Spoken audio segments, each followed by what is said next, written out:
जो हमने previous video बनाई थी उसमें हमने कुछ इंपॉर्टेंट टॉपिक डिस्कस किए थे, like reproduction, life cycle, life span, reproduction के टाइप, सेक्सुअल और असेक्सुअल रिप्रोडक्शन। इसमें 5 कैटेगरीज हमने पढ़ी थी, फिजन, बर्डिंग, फ्रेगमेंटेशन, स्पोरुलेशन और रीजनरेशन। इसके बाद जो हम नेक्स्ट टॉपिक स्टार्ट करेंगे वो होगा हमारा वेजिटेटिव रिप्रोडक्शन।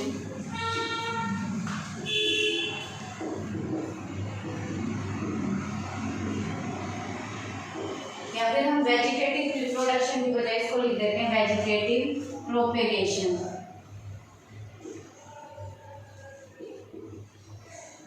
प्रोपेगेशन का मीनिंग होता है किसी भी चीज को ग्रो कराना। तो इस प्रोसेस के अंदर हम क्या करते हैं, जो वेजिटेटिव रिप्रोडक्शन होता है ये भी असेक्सुअल रिप्रोडक्शन का ही एक टाइप होता है, बट हम इसको यूज करते हैं सिर्फ प्लांट के केस में। हम क्या करेंगे कि जो हमारे पास प्लांट प्रेजेंट है हम उसका कोई भी वेजिटेटिव पार्ट उसका क्या हो सकता है, कोई बर्ड हो सकती है, लीफ हो सकती है, स्टेम हो सकते हैं, उसको हम यूज करेंगे और उसको हम सॉइल में फिक्स करने के बाद कल्टीवेट करेंगे। ठीक है, तो इसकी आप डेफिनेशन कैसे दोगे वेजिटेटिव रिप्रोडक्शन की? The process in which a new plant is grown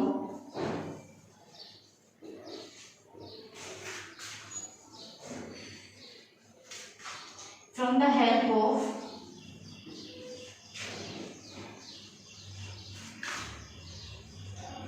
vegetative part of a plant.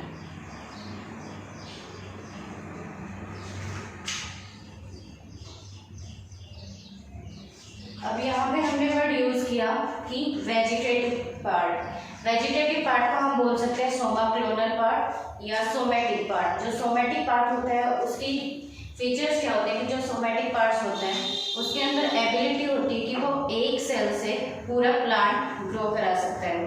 ठीक है, तो सोमेटिक पार्ट हमारे पास क्या क्या है?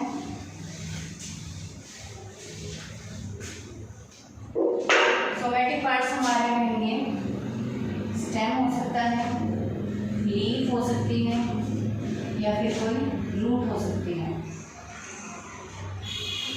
फॉर एग्जाम्पल अगर आपने शुगर केन का प्लांट लिया है ग्रो कराने के लिए, मान लो हमारे पास एक शुगर केन की स्टेम है। इस शुगर केन की स्टेम में क्या होता है, बहुत सारी नोड्स प्रेजेंट होती हैं।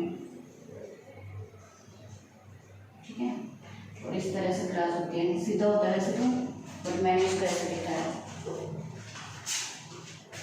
यहाँ पे आपको ग्रीन लीफ जैसे स्ट्रक्चर दिखते हैं।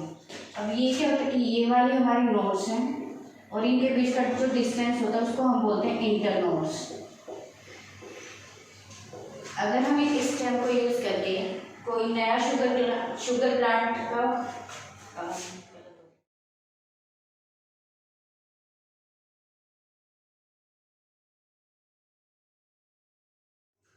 वेजिटेटिव प्रोपेगेशन आपका एक एसेक्सुअल मेथड है जिसको हम यूज करते हैं सिर्फ प्लांट को ग्रो कराने के लिए। अब यहाँ पे क्या होता है कि हम कोई भी पेरेंट प्लांट लेते हैं और उसका कोई भी वेजिटेटिव पार्ट क्या होता है हमारा सोमेटिक पार्ट, मीन्स ऐसा पार्ट प्लांट का जो खुद पे कैपेबल हो कि वो खुद को एक पूरे प्लांट के अंदर ग्रो करा ले। ठीक है, वो पार्ट आपका कुछ भी हो सकता है, कोई लीफ हो सकती है, स्टेम हो सकती है या कोई रूट हो सकती है। इसके अंदर हम क्या करते हैं कि हम कोई भी पेरेंट प्लांट लेंगे, ठीक है, और उसका सोमेटिक पार्ट हमने निकाल लिया, मान लो हमने इसकी लीफ ले ली।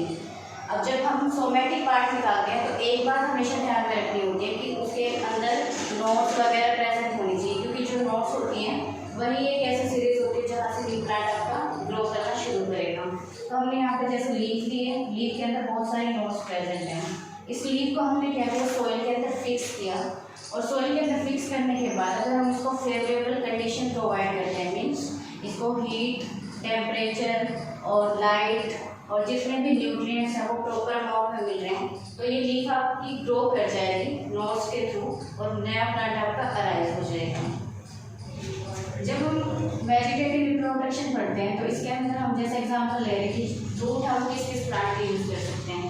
तो रूट में हमारे पास आते हैं sweet potato, turnip, beet root. इनके अंदर क्या होता है, मान लो ये आपकी सॉइल की लेयर है, तो जो आपकी रूट है, जैसे मान लो ये हमारे पास टर्निप है, तो हम इसको इस तरह से ग्रो कराते हैं। अब ये जो रूट होती है, ये रूट क्या करती है, इसके अंदर बहुत सारे बर्ड प्रेजेंट होते हैं, तो यहाँ से न्यू प्लांट अराइज होने शुरू हो जाते हैं।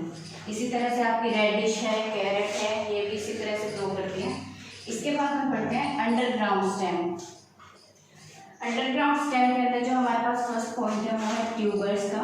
ट्यूबर्स क्या होती है, जैसे हमारे पास मान लो पोटैटो है, तो पोटैटो के अंदर स्मॉल स्वीट्स लाइक स्ट्रक्चर होते हैं, कुछ हम बोलते हैं गड्ढों को, ठीक है, और इनकी शेप आइज जैसे होते हैं, तो हम इनको बोल देते हैं आइज ऑफ पोटैटो।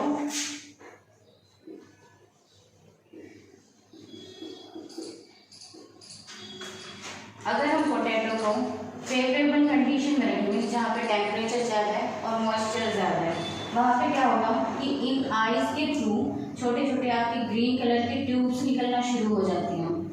और अगर इन ट्यूब्स को हम इन पोटैटो से बाहर निकाल के कहीं सोइल में फिक्स करते हैं, तो वहाँ से नया प्लांट ग्रो कर जाता है। इसी तरह से बल्ब में हमारे पास कहते हैं ऑनियन गार्डनिंग। किसी बल्ब को हम कैसे पहचानते हैं, जो भी बल्ब वाले प्लांट होते हैं उसकी हर लेयर को हम सेपरेट कर सकते हैं। फॉर एग्जांपल अगर हम अनियन को बीच में से काटते हैं, तो उसके अंदर कुछ इस तरह की लेयर्स आपको अलग अलग दिखाई देती हैं, ठीक है। तो ये आपको हो गया बल्ब का एग्जांपल, ऑनियन। और दूसरा हमारे पास गार्लिक। गार्लिक में क्या होता है कि एक नोड सी होती है और उसके अंदर अलग अलग आपके पोर्शन डिवाइड होते हैं, ठीक है, और इन पोर्शन के थ्रू ही यहाँ से नया प्लांट आपका ग्रो करना शुरू करता है। रनर क्या होती है आपकी, रनर आपकी ऐसी स्टेम होती हैं जो सोइल के ऊपर ग्रो करना शुरू होंगी। अंडरग्राउंड स्टेम में हमने पढ़ा था ट्यूबर, बल्ब, रनर बर्ड आपकी ऐसी स्टेम है जो सोइल के ऊपर होती है। फॉर एग्जांपल हम स्ट्रॉबेरी का प्लांट लेते हैं, ये हमारे पास सोइल की लेयर है, नीचे की तरफ हमारे पास रूट प्रेजेंट होती है। ये मान लो आपका प्लांट है, इसके लीफ है, ठीक है, छोटी छोटी स्ट्रॉबेरी में। अब ये क्या होता है, जो इसकी स्टेम होती है, इसकी स्टेम ग्रो करती है सोइल की सरफेस से ऊपर। ये इसकी स्टेम है, स्टेम की नोड से ही दूसरी स्टेम अराइज हुई है, और कुछ दूर जाने के बाद यहाँ पे मान लो दूसरा प्लांट है, ये भी आपका स्ट्रॉबेरी का प्लांट है, ठीक है। तो इन दोनों प्लांट्स के बीच में इतना स्पेस होने पे अगर कोई नोड प्रेजेंट है, तो इस नोड के अंदर कैपेबिलिटी होती है कि जब इसको फेवरेबल कंडीशन मिलेगी, यहाँ से एक नया प्लांट ग्रो कर जाएगा। इसके बाद बढ़ते हैं हम ऑफसेट। ऑफसेट स्टेम आपकी ऐसी स्टेम होती है जो सॉइल के अंदर ग्रो करेगी। इसमें हम एग्जांपल लेते हैं वाटर हाइसेंथ का। वाटर हाइसेंथ में क्या होता है, यही स्टेम होगी, बट जो स्टेम होगी आपकी वो नीचे से ग्रो करेगी। ये सॉइल की लेयर है, यहाँ से स्टेम का नीचे वाला हिस्सा आपका ग्रो करेगा, और इस नोड के थ्रू कोई नया प्लांट ग्रो होगा। वेजिटेटिव प्रोपेगेशन एनसीईआरटी के रूप में नहीं दिया हुआ है, बट इसके कुछ कुछ एग्जांपल आपको याद रखने हैं, जैसे ट्यूबर पोटैटो के अंदर, ठीक है। और जो आपका नीट का एग्जांपल होता है, नीट का जो आपका पेपर होता है, उसमें एक एग्जांपल जरूर पूछा जाता है, या तो पोटैटो से रिलेटेड या स्वीट पोटैटो से रिलेटेड, क्योंकि पोटैटो आपको याद रह जाता है अंडरग्राउंड स्टेम है, ट्यूबर में आती है, बट जो स्वीट पोटैटो है आपको वो रूट के अंदर आएगा।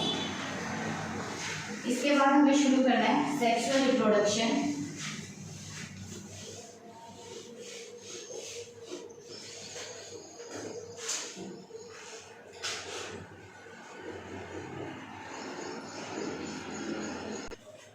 सेक्सुअल रिप्रोडक्शन, जैसा कि हमने प्रीवियस वीडियो में पढ़ा था कि सेक्सुअल रिप्रोडक्शन क्या होता है, बाई पेरेंटल होता है। बाई पेरेंटल मीन्स इसके अंदर दो पेरेंट इन्वॉल्व होते हैं, one is male and other one is female. तो हमने लिखी यहाँ पे एक मेल पेरेंट, एक हमारे पास होगा फीमेल पेरेंट। अब जब हम रिप्रोडक्शन कराते हैं, तो रिप्रोडक्शन के लिए जो बेसिक यूनिट मानी जाती है वो होते हैं गैमेट। तो पेरेंट क्या करेंगे, गैमेट बनाएंगे। मेल पेरेंट से आपका बनेगा मेल गैमेट, और फीमेल पेरेंट आपके बनाएंगे फीमेल गैमेट।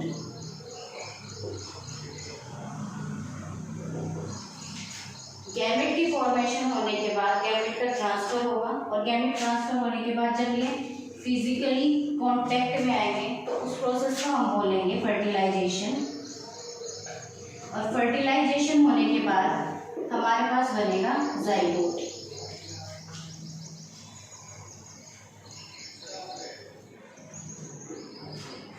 जो जाइगोट है आपका डिपेंड करता है कि हम किसके अंदर पढ़ रहे हैं, प्लांट या एनिमल के अंदर, क्योंकि प्लांट के अंदर जाइगोट की डिवीजन अलग होगी और एनिमल के अंदर जाइगोट की डिवीजन आपकी अलग रहेगी। ठीक है, तो जाइगोट के बाद हमारा बेसिकली बनता है एम्ब्रियो, और एम्ब्रियो के बाद बनेगा मैच्योर ऑर्गेनिज्म। यहाँ पे मैच्योर ऑर्गेनिज्म का मतलब है जो हमारा न्यू ऑफस्प्रिंग प्रोड्यूस होना है। और सेक्सुअल रिप्रोडक्शन का जनरल सा आइडिया आपका ये होता है, बट हम इसको फेजेस के अकॉर्डिंग पढ़ेंगे। सेक्सुअल रिप्रोडक्शन के अंदर 3 फेजेस होती हैं।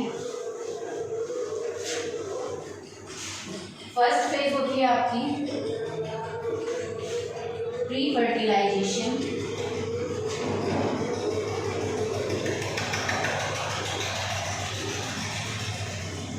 सेकेंड फेज होती है आपकी फर्टिलाइजेशन,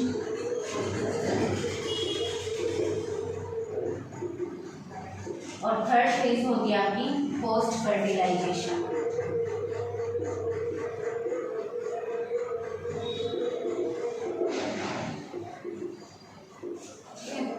तो प्री फर्टिलाइजेशन में क्या होता है, जो पेरेंट ऑर्गेनिज्म है वो गैमेट प्रोड्यूस करेंगे और सेकंड उनका ट्रांसफर होगा। तो प्री फर्टिलाइजेशन के अंदर 2 चीज़ें मेन हैं आपकी, एक तो गैमेट फॉर्मेशन जिसको हम बोलते हैं गैमेटोजेनेसिस, ठीक है, और फिर होगा उसका गैमेट ट्रांसफर।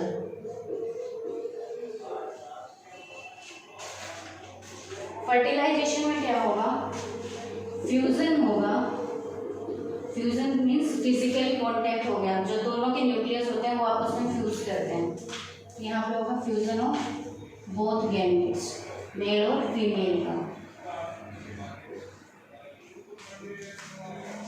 पोस्ट फर्टिलाइजेशन में क्या होगा, गैमेट आपके गैमेट हो गए, गैमेट की फर्टिलाइजेशन होगी। फर्टिलाइजेशन होने के बाद यहाँ पे आपका जाइगोट बन जाएगा। अब जाइगोट के अंदर जो भी चेंजेस आएंगे वो होंगे आपके पोस्ट फर्टिलाइजेशन के अंदर। तो सबसे पहले हम प्री फर्टिलाइजेशन को डिटेल में पढ़ते हैं। फर्स्ट मैंने बोला गैमेटोजेनेसिस, ठीक है, फर्स्ट फेज है इसकी गैमेटोजेनेसिस। डिफाइन आप इसको कर सकते हो, the process of formation of gametes, ठीक है। अब हमारे पास क्या होते हैं, 2 तरह के ऑर्गेनिज्म होते हैं, या तो होते हैं होमोगैमेटिक ऑर्गेनिज्म, या फिर होते हैं हमारे पास हेट्रोगैमेटिक ऑर्गेनिज्म।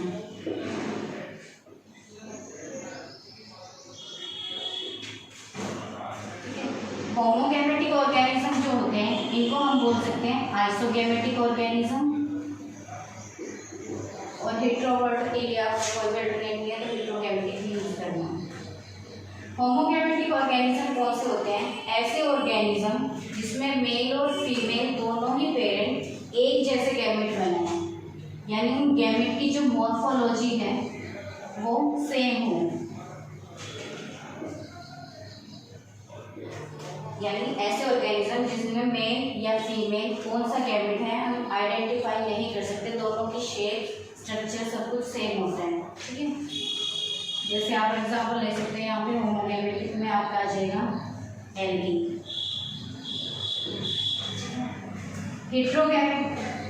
हेट्रोगैमेटिक ऑर्गेनिज्म ऐसे होंगे जिसमें मेल पेरेंट और फीमेल पेरेंट जो गैमेट बनाएंगे उनकी मॉर्फोलॉजी डिफरेंट होगी। इसमें हम एग्जांपल ले सकते हैं ह्यूमन का।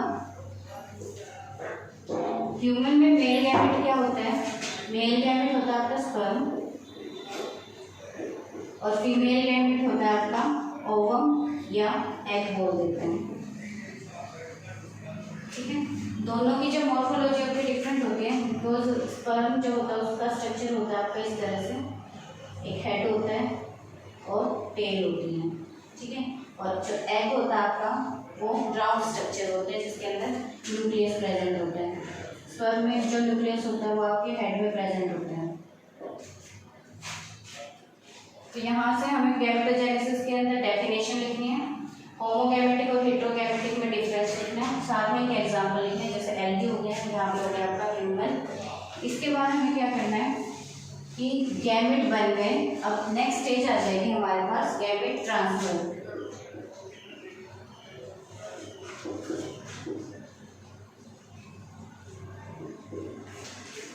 गैमेट को अगर फर्टिलाइज होना है तो उनको एक दूसरे के क्लोज आना पड़ेगा, और उसके लिए क्या क्या चीज़ें होती हैं, या तो ऑर्गेनिज्म के अंदर कोई स्पेसिफिक स्ट्रक्चर प्रेजेंट होगा, स्पेसिफिक स्ट्रक्चर बोल दो, या फिर स्पेसिफिक ऑर्गन प्रेजेंट होगा, या फिर क्या होगा कोई मीडियम प्रेजेंट होगा जिसकी हेल्प से दोनों गैमेट एक दूसरे के आसपास आ जाएंगे।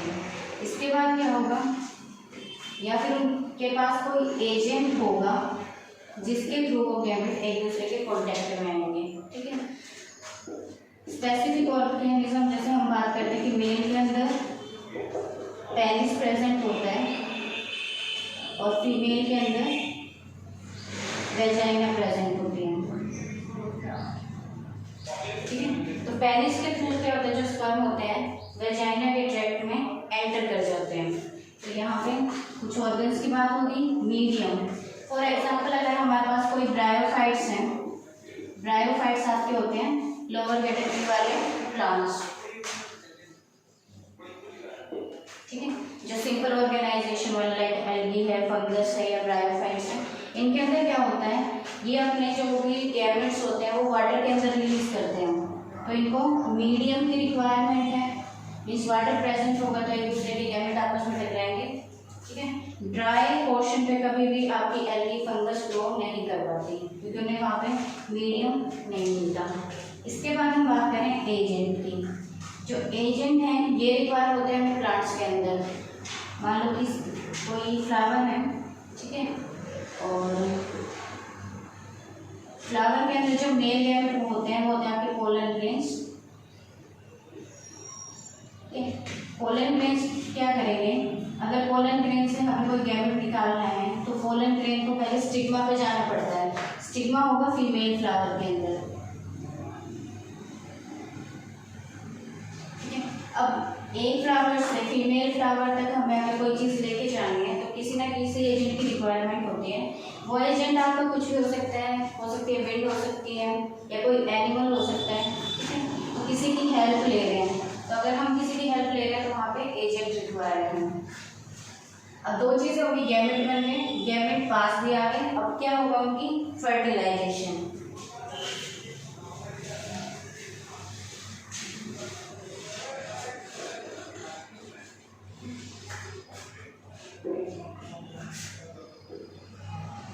सेकेंड फेज स्टार्ट हो गई। फर्टिलाइजेशन में क्या होगा, fusion of male and female gamete and the formation of zygote take place. Zygote बन गया। अब ये जो जाइगोट होता है ये आपका हमेशा रहता है। अगर आपका हैप्लॉइड ऑर्गेनिज्म है तो आपका जो जाइगोट बनेगा वो भी हैप्लॉइड बनेगा। अगर आपका डिप्लॉइड ऑर्गेनिज्म है तो जाइगोट भी आपका डिप्लॉइड बनेगा। जाइगोट बनने के बाद जो नेक्स्ट स्टेजेस आएंगे वो आएंगे आपके पोस्ट फर्टिलाइजेशन में।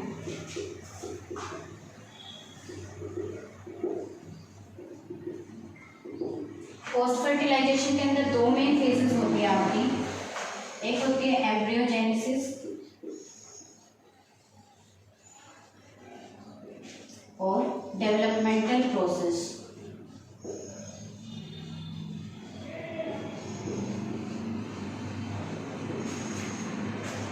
एम्ब्रियोजेनेसिस जैसे कि नाम से ही पता चल रहा है, इसमें क्या होगा, एम्ब्रियोजेनेसिस के अंदर एम्ब्रियो की फॉर्मेशन, ठीक है। जाइगोट बन चुका है, जाइगोट से बना एम्ब्रियो।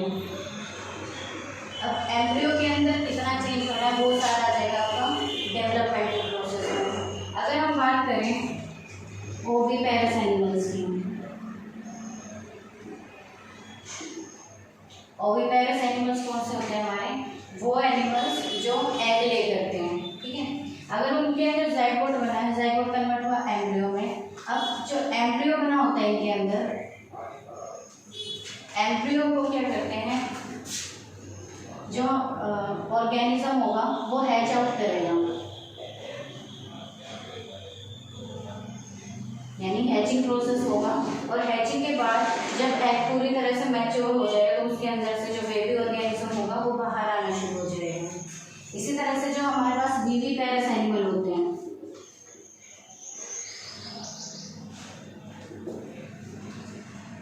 विविपेरस एनिमल्स में हमारे पास कौन से एनिमल होंगे? वो एनिमल्स जो अपने जैसे सिमिलर यंग वन प्रोड्यूस करते हैं, ठीक है। फॉर एग्जांपल ह्यूमन, इसमें क्या होगा कि एम्ब्रियो बना, एम्ब्रियो बनने के बाद कुछ ग्रोथ पीरियड लेता है, यानी ये थोड़ा ज़्यादा टाइम लगाएगा अपनी ग्रोथ के लिए। और जब वो पूरी तरह से मैच्योर हो जाएगा यानी यंग वन बन जाएगा तब उसकी डिलीवरी, ठीक है। तो यहाँ पे आपका सेक्सुअल रिप्रोडक्शन खत्म होता है। मेन फेजेस आपके कौन कौन सी थी? प्री फर्टिलाइजेशन, फर्टिलाइजेशन और पोस्ट फर्टिलाइजेशन। प्री फर्टिलाइजेशन के अंदर तो मेन टॉपिक आपके, फर्स्ट वन क्या था आपका? Gametogenesis, second one is gamete transfer, उसके बाद फर्टिलाइजेशन और फर्टिलाइजेशन के बाद पोस्ट फर्टिलाइजेशन। इसके बाद कुछ मेन डेफिनेशंस करनी है जिसमें थोड़ा प्रीवियस वीडियो का भी रिवाइज हो जाएगा।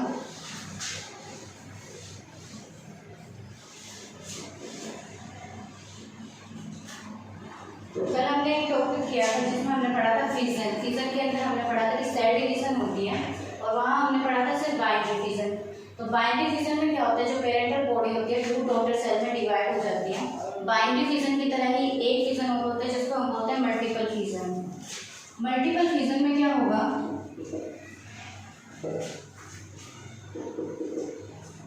जो पेरेंटल बॉडी होती है वो डिवाइड हो जाएगी मैनी डॉटर सेल के अंदर। और इसका आप एग्जाम्पल लोगे प्लाज्मोडियम।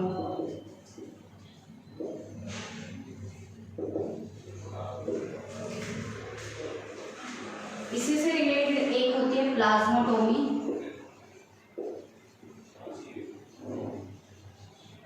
प्लाज्मोटोमी में क्या होता है कि जो आपका पेरेंट होता है, जो पेरेंट है वो भी मल्टीन्यूक्लिएट होते हैं,